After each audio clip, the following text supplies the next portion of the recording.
Viewers, दावत ड्रामे की नेक्स्ट एपिसोड में अब मारिया असद को सच्चाई नहीं बता पाती। मारिया बहुत कोशिश करती है कि किसी न किसी तरह से असद को अपनी हकीकत बता दे, लेकिन हर बार नाकाम हो जाती है। अब बेबी भी वापस आ चुकी है। बेबी तो परेशान है और जानना चाहती है कि आखिर तलाक की वजह क्या है।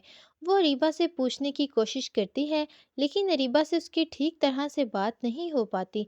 फिर बेबी खुद ही रिश्ते वाली को कॉल करती है और पूछती है कि आखिर मारिया को पहले डिवोर्स क्यों ही, क्या वजह है। तभी वो बताती है कि जहाँ तक मुझे पता चला है, कोई लड़के का मामला था। और दूसरी तरफ फाहद हैरान है कि मारिया ने जवाद के लिए मुझे धोखा दिया। जब उसे जवाद से शादी ही नहीं करनी थी तो मेरे साथ बेवफाई क्यों की, और फिर वो सब क्या था जो मेरी आंखों ने देखा। इधर बेबी को जब मालूम होता है कि मारिया का डिवोर्स किसी लड़के की वजह से हुई है, और मारिया को आसपास देखकर अच्छा मौका पाकर वो खूब मिर्च मसाला लगाकर अपनी माँ को बताती है कि ये जो मासूम बनी फिरती है ना आपकी बहू, इसको तलाक इसलिए हुई थी क्योंकि इसका किसी लड़के के साथ चक्कर था। बेबी की माँ के तो हवास ही उड़ जाते हैं कि मारिया तो इतनी मासूम है और मारिया आसपास ही तो होती है।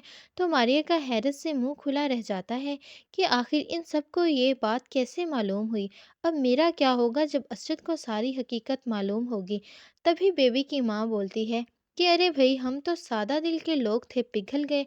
हमें क्या मालूम था कि वो स्याह दिल के निकलेंगे।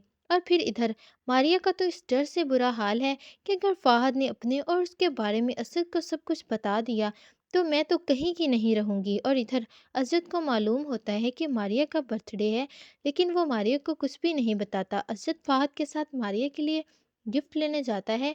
तभी असद के सामने वही शो पीस आ जाता है जो कि अंबर को बहुत पसंद था। तभी असद का दिल भर आता है और वो अंबर के ख्यालों में खो जाता है। असद मारिया के लिए सरप्राइज़ प्लान करता है और बहुत बड़ा इवेंट अरेंज करता है, और मारिया को कानो कान खबर भी नहीं होने देता। घर आकर मारिया को जब देखता है तो मारिया तो डर जाती है, जैसे कोई चोरी असद ने इसकी पकड़ ली हो।